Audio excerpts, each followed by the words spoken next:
Hello freelancer, আসসালামু আলাইকুম। আজকে মূলত আমরা দেখব এসইও বা ট্যাগ রিসার্চ কিভাবে করে। আপনি যখন একটা ডিজাইন আপলোড করবেন, সেই ডিজাইনটা মানুষ যেটা লিখে সার্চ করবে সেটাই হচ্ছে আপনার ট্যাগ লাইন বা এসইও, সার্চ ইঞ্জিন অপটিমাইজেশন। তো ধরেন আপনি একটা ডিজাইন আপলোড করতে চাচ্ছেন, সেটা হচ্ছে আপনার বেস্ট মাম ইভার, এটা হচ্ছে আপনার ডিজাইন। তো এই বেস্ট মাম ইভার এটা মানুষ কি লিখে সার্চ করে, ঠিক আছে? এর মাদার ডেটে যে ধরনের ডিজাইন হয় সেগুলো মানুষ যা লিখে সার্চ করবে সেটা আমাদের খুঁজে বের করতে হবে। পরবর্তীতে আমাদের যে পিকচারগুলো সেগুলোর সাথে অ্যাড করলে মানুষ যখন সার্চ করবে আমাদেরটা সবার সামনে থাকবে এবং তারা এটা কিনে নিবে। এর জন্য আপনার যেটা করতে হবে, কিওয়ার্ড রিসার্চ করতে হবে। তো কিওয়ার্ড রিসার্চ করার জন্য আপনার এইখানে কিন্তু আমাদের অপশন আছে, ঠিক আছে? এখানে আমাদের কিওয়ার্ড রিসার্চের অপশন আছে, যেখান থেকে আমাদের কিওয়ার্ড রিসার্চ করে নিতে হবে। তো এইখানে আমি পোর্টফোলিওতে যখন ক্লিক করছি, দেখেন এখানে লাস্টের দিকে লেখা আছে কিওয়ার্ড সাজেশন। এটা ক্লিক করার পরে আপনার সামনে এরকম একটা বক্স ওপেন হবে। তো এখানে মূলত আমি কি চাচ্ছি এটা আবার সার্চ করতে হবে। আমি দিচ্ছি হচ্ছে মাদার ডে টি শার্ট, ঠিক আছে? এরকম লিখে যদি লিখি, আমার সামনে এরকম ধরনের টি শার্ট ডিজাইন যেগুলো আছে মাদার ডে সেগুলো চলে আসছে। দেখেন বেস্ট মামি ভার, এ ধরনের বিভিন্ন ধরনের কালারে বিভিন্ন রকম ডিজাইন কিন্তু সামনে দেখা যাচ্ছে। তো এইগুলা আমি যদি চাই যে এগুলা কি ধরনের ট্যাগ ব্যবহার করে, যার জন্য এই ডিজাইনটা সবার আগে থাকলো বা এই ডিজাইনটা আগে থাকলো, এই ডিজাইনটা আগে থাকলো, এটার কারণটা কি, এটা কি ট্যাগ ব্যবহার করা হয়েছে। এই জন্য আমাদের যেটা করতে হবে, এটা সিলেক্ট করে নিলাম যে এটা কি ট্যাগ ব্যবহার করা হয়েছে। তারপর এটা সিলেক্ট করলাম, এটা সিলেক্ট করলাম, এটা সিলেক্ট করলাম। আমি যেটা সিলেক্ট করব অটোমেটিকলি এইখানে দেখেন আপনার এটার সাথে কি কি ধরনের ট্যাগ লাইন ব্যবহার করা হয়েছে সব চলে আসছে। মোস্ট রিলিভেন্ট কিওয়ার্ড আর কি, আপনার কি কি লিখছে এগুলো আমি চাইলে অ্যাড করে করে করে পরবর্তীতে আমি ব্যবহার করতে পারবো। যেমন এখানে দিয়ে মাদার, এখানে আপনার ইলাস্ট্রেশন, এখানে আপনার ফিমেল, এগুলো একটা একটা করে আপনি অ্যাড করে করে রাখবেন। পরবর্তীতে আপনি আপনার এই ধরনের যখন ডিজাইন আপলোড করবেন তখন আপনি অ্যাড করে দিতে পারবেন, তখন আপনার ডিজাইনটা কিন্তু সবার উপরে থাকবে। আপনার যেটা যেটা ভালো লাগে সবগুলো আপনি এখান থেকে একটা একটা করে অ্যাড করে নিতে পারেন আপনার ডিজাইনের সাথে, যাতে আপনার দ্রুত কিন্তু এই সিস্টেমটা আপনার একটা একটা করে খুঁজে বের করতে হলে বা বিভিন্ন ধরনের এসইও রিসার্চ করার জন্য অনেক পেইড ভার্সন আছে, সেগুলো আপনার লাগবে না। এখান থেকে জাস্ট আপনি সবগুলা অ্যাড করে নিতে পারবেন। দেখেন আমি প্রত্যেকটা কিন্তু অ্যাড করে নিতেছি, এখানে একটা বক্সে কিন্তু সব জমা হচ্ছে। পরবর্তীতে আমার ডিজাইনের সাথে এগুলো আমি অ্যাড করে দিতে পারবো। আমি আপনাদের দেখাচ্ছি একটু পরে যখন আপলোড করব পরবর্তী ভিডিওতে, সেই ভিডিওটা আপনাদের দেখাই দেবো কিভাবে এইগুলা ব্যবহার করে। এবং এই প্রত্যেকটা ডিজাইনে কিন্তু একটা সাইজ মেনটেন করে তারপর আপলোড করতে হয়, তা না হলে কিন্তু আপনি এগুলা আপলোড করতে পারবেন না। তো চলেন আমরা এখন এটা এইভাবে রেখে দেই, এটা আমাদের এইভাবে থাক। আমরা এখন মূলত আপনার একটা ডিজাইন আপলোড করে দেখাবো।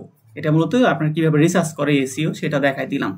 এখন একটা ডিজাইন আপলোড করার জন্য আমরা চলে যাই ইলাস্ট্রেটরে গিয়ে আমরা সব সময় যেটা করব, 27 টাকা আপলোড করার জন্য একটা ফাইল নেব এবং ফাইলগুলা এটার নাম দিলাম হচ্ছে বেস্ট মাম ইভার, ওকে। তারপরে এটার সাইজ দেব হচ্ছে 2000 বাই 2000 পিক্সেল। এটা হচ্ছে এই সাইজে করব যাতে আমাদের ডিজাইনটা সহজে আপলোড হয়ে যায়। এবং এখান থেকে আপনারা যেটা করবেন, CMYK থাকলে এটা RGB মোড করে দিবেন এবং এখান থেকে অবশ্যই 300 DPI মোড করে দিবেন।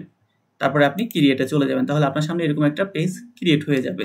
তো এখন আমরা এই ডিজাইনটা, এই পেজটা জানি না কোন মোডে আছে, এটা মেবি আপনার 1280 ইন্টু 1000 এরকম পিক্সেলে আছে। আমরা পুরাটা এই ডিজাইনের উপরে নিয়ে আসলাম, এই আর্টবোর্ডের উপরে। এবং এটা আনার পরে মূলত সবসময় এই যে আর্টবোর্ডটা ক্রিয়েট করছে এরকম আর্টবোর্ডটা আপনারা তৈরি করে তারপরে ডিজাইন করবেন। আমি শিফট কর্নারে ক্লিক করে এটা একদম একটু বড় করে দিই, জাস্ট একটু বড় করে দিই আমরা, বাস এরকম। এটা কিন্তু একটা ভেক্টর ফাইল। আর একটা বিষয় আপনাদের খেয়াল রাখতে হবে, এটার সাথে কোনো কিছু আপনি যখন এডিট করবেন কোনো কিছু কিন্তু আপনার লক থাকা যাবে না, ঠিক আছে? এখানে কোনো কিছু লক থাকা যাবে না, সব একদম ফ্রি থাকতে হবে। যেমন এই যে এটা সরাইতে পারতেছি, তারপরে আপনার ধরেন এই যে এইখান থেকে আপনার এই লাভের এটা সরাইতে পারতেছি, এটা সরাইতে পারতেছি, এটাকে বলে হচ্ছে আনগ্রুপ করা, কোনো কিছু লক করা নাই। আমি যদি মাউসের রাইট বাটন ক্লিক করি, এগুলো সবগুলো একসাথে ক্লিক করে মাউসের রাইট বাটন ক্লিক করে এটা হচ্ছে গ্রুপ করে দিলে সবগুলো গ্রুপ হয়ে যাবে, আলাদা আলাদা থাকবে না। বাট আপনি যখন 27 টাকা আপলোড করবেন কোনো কিছু লক থাকা যাবে না।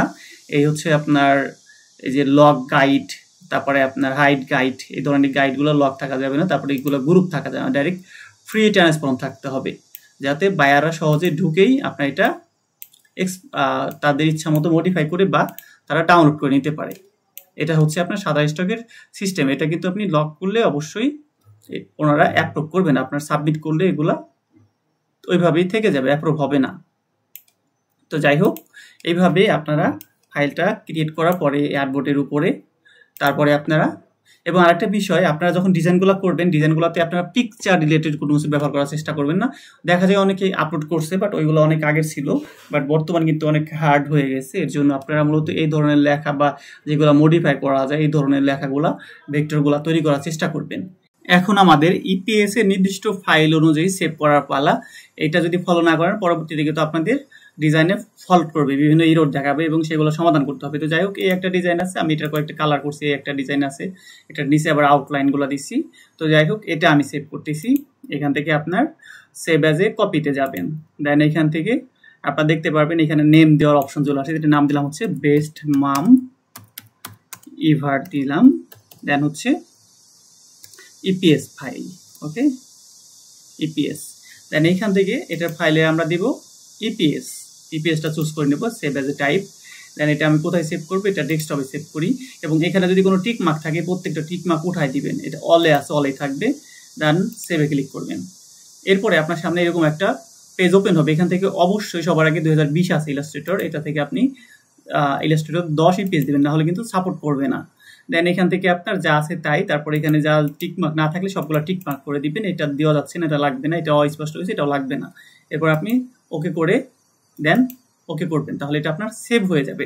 আর একটা বিষয়, এগুলো কিন্তু নির্দিষ্ট সাইজ আছে, যদি আপনার সাইজটা ফরম্যাট ঠিক না হয়, যদি ইরোড দেখায়, সেক্ষেত্রে আপনি ইউটিউব থেকে রিসার্চ করে তারপরে এটা সমাধান করে নেবেন। ইউটিউবে অনেক ভিডিও আছে, সেখান থেকে আপনারা সমাধান করতে পারবেন। যে প্রবলেম সেটা লিখে ইউটিউবে সার্চ করুন। তো এখন আমরা আপলোড করি। আপলোডের জন্য আমাদের শাটার স্টকে চলে গেলাম, এখান থেকে আপনার আপলোডে ক্লিক করব। আপলোডে কিন্তু অনেকগুলো অপশন আছে, এখান থেকে আপলোড আছে, এইখান থেকে ইমেজে আপলোড করতে পারবো, এখানে আপলোড অপশন আছে, যে একটাই ক্লিক করলেই হয়েছে। আপলোডে ক্লিক করার পরে এখান থেকে আপনার আপলোড অ্যাসেট, এটার উপর ক্লিক করবেন। অ্যাসেটে ক্লিক করার পরে এখানে যে আমরা একটু আগে বেস্ট মাম ইভার ইপিএস ফাইল এটা সেভ করছিলাম, এটা আপলোড করে দিব। আমার এই ফাইলে যদি কোনো প্রবলেম থাকে সাইজে অথবা কালারে অথবা অন্যান্য যে প্রবলেমগুলো থাকে, অটোমেটিক আমাকে এখানে ইরোড দেখাবে। আর যদি সব কিছু সমাধান থাকে, কোনো প্রবলেম না থাকে, তাদের রিকোয়ারমেন্ট অনুযায়ী তৈরি করা থাকে, সেক্ষেত্রে আমার এটা পরবর্তী যে অপশন সেটা আমার সামনে চলে আসবে। একটু ওয়েট করি, এটা আপলোড হচ্ছে এবং ওদের যে রোবোটিক সফটওয়্যার আছে সেটা কিন্তু অটোমেটিক রিসার্চ করতেছে যে আমাদের কোথায় কোথায় রং আছে বা সব কিছু ঠিক আছে কিনা। জাস্ট একটু ওয়েট করতে হবে, এটা আপলোড হতে যতক্ষণ লাগে। দেখেন, এটা আমার কোনো রকম ঝামেলা ছাড়াই, ইরোর লেখা ছাড়াই কিন্তু এটা আপলোড হয়ে গেছে। বাট প্রথম অবস্থায় আপনাদের কিন্তু এগুলা ইরোর লেখা থাকতে পারে। তো সেক্ষেত্রে আপনারা এগুলোর যে সব সমস্যা থাকবে, যদি ইরোর লেখা থাকে যে আপনার এটা এরকম এরকম প্রবলেম হয়েছে, এটা সাইজের প্রবলেম, তো এটা কপি করবেন, কপি করে ইউটিউবে লিখে সার্চ করবেন, তাহলে আপনার সামনে অটোমেটিক চলে আসবে। ঠিক আছে, যেমন আমার এই সাইজে প্রবলেম হয়েছিল, পরবর্তীতে আমি লিখছি দি সাইজ এরকম লিখে শাটার স্টক লিখছি, অটোমেটিক চলে আসছে। পরবর্তীতে এই ভিডিওটা দেখে আমি আমার এটা সাইজের সমাধান করে নিছিলাম। এভাবে আপনারা সাইজের সমাধান করবেন। তো যাই হোক, এখন আমি এটার যে ফুল টাইটেল সেটা আমাকে দিতে হবে। এটার উপর একটা ক্লিক করলাম, ক্লিক করার পরে দেখেন এখানে কিন্তু অটোমেটিক সব কিছু চলে আসছে। তো এখানে আমি এটার নাম দেব হচ্ছে বেস্ট মাম ইভার, এটা হচ্ছে একটা টি শার্ট ডিজাইন, এটা কপি করে দিলাম। এটা ডিসক্রিপশন দিতে হবে, best mum ever T shirt SHIRT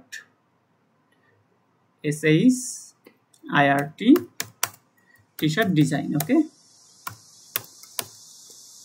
design, okay এটা বানাম ঠিক করে দিই আমরা, টি শার্ট ডিজাইন। এটা হচ্ছে ডিসক্রিপশন, এখানে আমরা আরো দিতে পারবো প্রায় 200 ক্যারেক্টারের মতো। এটা আমরা দেবো হচ্ছে ভেক্টর ফাইল,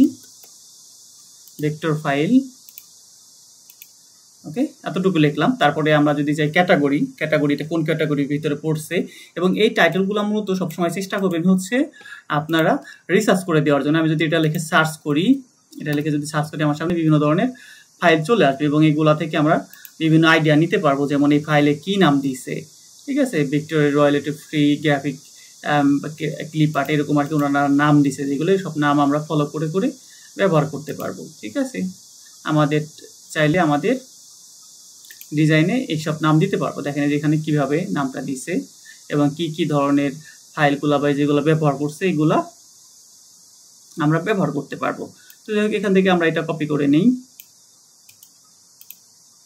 কপি করে নিয়ে তারপরে আমাদের এখানে বাকি যে 200 ক্যারেক্টার করা যাবে এটা পেস্ট করে দিই। এখন দেখি কি কি দেওয়া যায়। File, vector file, mama, mummy, brush, mother day, T shirt design, mum point, মামার, ওকে, হেমাটার, ব্যাগস, ওকে। এতটুকু আমরা 199 ক্যারেক্টারে তৈরি করে দিলাম। এরপর আছে ক্যাটাগরি। ক্যাটাগরি মূলত এটা কিসের ভিতরে পড়ছে? আমাদের এটা মূলত হচ্ছে টি শার্ট বা আপনার ক্লোথ বা ফ্যাশন এর ভিতরে পড়ছে। আমাদের এটা চুজ করে বের করতে হবে যে বিউটি অ্যান্ড ফ্যাশন, ফ্যাশনের ভিতরে পড়ছে আমাদের এটা।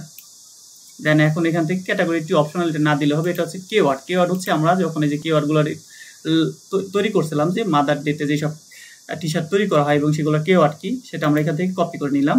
দেন এখন এখানে আমরা এটা পেস্ট করে দিতে পারি।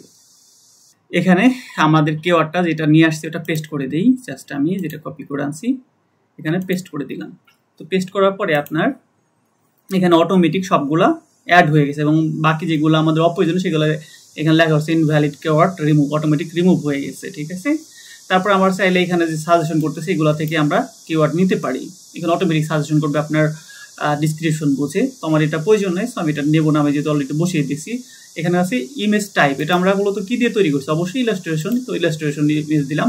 এরপর হচ্ছে কমার্শিয়াল, এটা অবশ্যই কমার্শিয়াল ইউজ অথবা এডিটোরিয়াল দিতে পারি, কমার্শিয়াল ইউজ দিলাম আমরা। এরপরে আপনার এখানে মোর অপশন আছে, অ্যাজ নিডেড, যদি আমার এটা যদি লাগে আমি এটা ব্যবহার করতে পারি। তো যাই হোক, এখানে আর ইম্পর্টেন্ট স্টেপগুলো হচ্ছে এই কয়টা। এটার হচ্ছে সুন্দর করে একটা ডিসক্রিপশন দিবেন যেটা মূলত আপনার মানুষ সবসময় সার্চ করে। ঠিক আছে, তারপরে আপনার এখানে ট্যাগলাইনগুলো ইউজ করবেন, এই সুন্দর করে ট্যাগলাইন এগুলো কিন্তু ইউজ করতে পারেন। এরপর এটা কোন ক্যাটাগরির ভিতরে পড়ছে এই ক্যাটাগরিটা সিলেক্ট করবেন অবশ্যই। মানে আপনার যদি এটা ফুডের হয় ফুড ক্যাটাগরি দিবেন, বিজনেস হয় বিজনেস ক্যাটাগরি দিবেন, ফ্যাশনের ফ্যাশন, আর্ট দিলে আর্ট। তো আমাদের এটা হচ্ছে ফ্যাশনের ভিতরে পড়ছে, তো টি শার্ট।